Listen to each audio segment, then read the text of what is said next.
दिनैनि जि हाबाफारि रुंसारि सोरबां सुबुं बिहराम बर' जों बेखौ गोदोआव बिथांनि थैनाय सानाव जों फालिबाय थायोमोन। दा थांनाय बोसोरनिफ्राय जोङो जोनोम सानखौ जों फालिनाय जादों। दा बे फालिनायनि जोंनि गुबै थांखिया बेनो जाहैबाय जे बिथाङा बर' थुनलाइयाव जिबायदि बिहोमा होबोदोंमोन गोबां बिहोमा दङ, खिन्थु बिथाङा जिहेतु अबथिरा जोंनिफ्राय जिउ गोमालांनांगौ जाबाय। दा बिथांनि जिखिनि अबदान थुनलाइखौ सिबिनाय, थुनलाइखौ मोजां मोननाय, जाथिखौ मोजां मोननाय, दा बेनि जि आदर्श बे आदर्शफोरखौ जोङो जोंनि इयुन जोलैफोरनो होलांनांगौ जोंहा प्रयजन दङ। दा बेवहायनो बेवहाय बर' थुनलाइ आफादा बे माने हाबाफारिखौ जाहाथे मोजाङै खालामनो हायो, अराय सम जाहाथे फोथांनानै लाखिनो हायो, बेखौ थांखि लानानै बिथांमोना जिहेतु मोनसे बिहराम बर' ट्रास्ट दानानै बिथांमोना खुंबाय थादों। दा जोंबो लुबैदों बेखौ खुंबाय थानांगौ आरो खुंनानै जाहाथे दानि उन जोलैफोरनो माने जा रुंसारि बिहराम बर'नि जिखिनि मावलांनाय बिथांनि सरसाफोरखौ खालामनानै जाहाथे जों उन जोलैफोरनो जाहाथे होलांनो हायो, बे थांखियै बेखौ जाहाथे खुंनाय जाबाय थादों। आं बेखौनो खावलायनो लुबैदों जे बे हाबाफारिया जाहाथे अराय सम जायो। दिनै जिबायदि जादों आरो बेनिख्रुइ जाहाथे साबसिन जायो।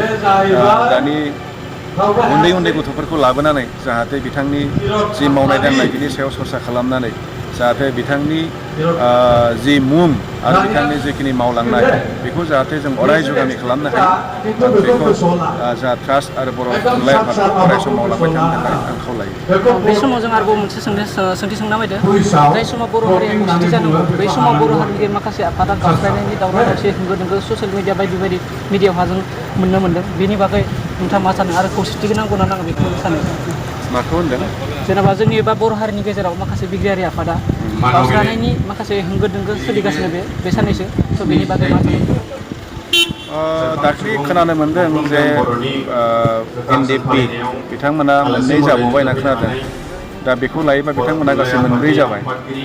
दा बे हिसाबै बिथांमोननि गेजेराव बिदि गुलुं गुजुं जानायाथ' थिग नङा, जिहेतु बिथांमोना दासिमबो थांखिसिम सहैजोबनो हायाखै। थांखिसिम जिहेतु सहैजोबनो हायाखै, बिथांमोना दिनै सिजलायाव फैबाय। बिथांमोना दासिमबो गभर्नमेन्टजों रायज्लायनानै जिखिनि सान्थि सुक्ति लाबोनांगौ दासिमबो हायाखै। बेनि गेजेराव जुदि एसे एनै गावस्रा गावस्रि जाबावलायोबाथ' जथेस्थ' बिसोरनि प्रब्लेम फैगोन। दा ओंखायनो आंबो खावलायदों जाहाथे बिथांमोना माबाफोर जुदि एसे एनै गावसिनि गेजेराव बुरजा प्रब्लेम दंलायोब्ला बेफोरखौ रायलायनानै जुदि बिथांमोना गोरोबलायफिनोब्ला जाथिनि थाखाय खोब मोजां। बे समाव जों मिथिगौ जे बर' हारिया माखासे खौसेथिनि जोबोद गोनांथि दा बायदियावहा, स' नोंथांमोना गासैबो खौसेथि जानानै बर' हारिनि खामानि मावनो थाखाय हास्थायदों। बेखौथ' जाथि हिसाबै थाखानांगौ, जाथि हिसाबै खौसेथि जोंबो लुबैयो।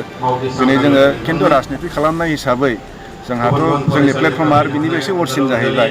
जोंना अकल जाथिल' नंला, बिनि अनगायैबो ओनसोलाव थानाय जोंनि BTC ओनसोलाव थानाय गासैबो जाथि जन'गोष्ठीखौ जाहाथे जों ज' लाखिनानै जाहाथे बे सान्थि परिबेस मोनसे सोरजिनानै जोंनि ओनसोलनि जाहाथे बयबो जाथि बयबो धर्मनि मानसिखौ जाहाथे जों उन्नति खालामनो हायो, बे जोंनि थांखि आरो।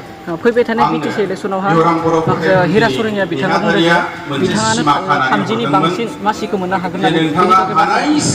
राजनितियावथ' बयबो बुंखायो, दा जोंबोथ' फुराना पार्टि जाहैबाय। दिनै BPF हान्जाया 2005निफ्राय जागायनानै दिनैसिम देरहागासिनो दं हारसिङैनो। दा देग्लायबो जों इसिबां बिदि सोरबाया बुंलायनाय जों इसिबां दुरबल जायाखै। जोंहा दासिमबो बिथाया थिगानो, जों नाजागासिनो दं आरो जों खामानि मावगासिनो दं आरो जों बिसास दङ। जिहेतु जोंहा आसाम बिधान सभायाव दासिमबो MLA दङ, जोंहा मन्त्रि दं, BTC सरकाराबो जोंनि आरो थांनाय MP आवबो जों जेनदों जानो हागौ, खिन्थु बिराद खम भटआव जों जेनदों। आरो जों अकल मोनसे जन'गोष्ठील' दं बे नङा।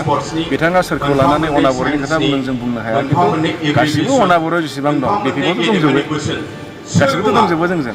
दा ओंखायनो बिथाङा माखौ लानानै बुंदों बिथांनि खोथा जाहैबाय। राजनितियाव बयबो दाबि खालामखायो आरो सानफ्रामबो गावखौ देरहागोन होननानै राजनिति गेलेयो। दा बे हिसाबै बे खोथाया बिथांनि खोथा, खिन्थु जों BPF हिसाबै जों दाबो बिराद गोख्रों आरो देग्लायबो जों BTC-आव सरकार दाखागोन बे रोखा। जोंहा बर'नि गेजेराव मोनसेल' बिसायख'थि सरकार दङ BPF, बेखौ फोथांना लाखिनांगौआ गासैबो बर' मानसिनि खामानि। बेखौ लानानै बर' रायजोआ मा फोरमायो?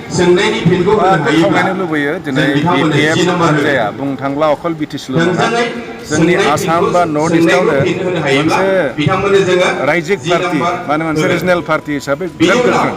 जन्मनिफ्राय दिनैसिम जिबायदि जोङो बेवहाय माने राजनिति खालामनानै जों सरकार सालायनो हादों, नट अनलि इन BTC, आसामावबो जों हादों, MP दैथायहरनो हादों। दा बे हिसाबै जोंनाव जिहेतु मोनसे मोजां बोलो दं मोनसे जोंनि बिटिसिखौ लानानै आरो लेबर पार्टिखौ जिहेतु बिटिसि बाहेरायावबो एसे आवगायहोलांबाय बेहायबो जों अनसायनाय मोनदों बे हिसाबै जोंनि बे रिजनेल पार्टि मोनसेखौ दिनै जोंनाव एजिटिबो दं दा एजिटि बिपिएफ बेखौ नायोब्ला जों जथेस्थ' स्ट्रं बे हिसाबै जों बे मोनसे दोलोखौ आंनि मथेब्ला जोंनि ओनसोलनि रायजो राजाया दा इयुनखौ नायनानै बे ओनसोलनि डेभेलपमेन्टखौ नायनानै सान्थि समृद्धिखौ नायनानै आं सानो मा बेखौ फोथांनायनि रायजो राजाफोरनि दायित्व दं होनना आं सानो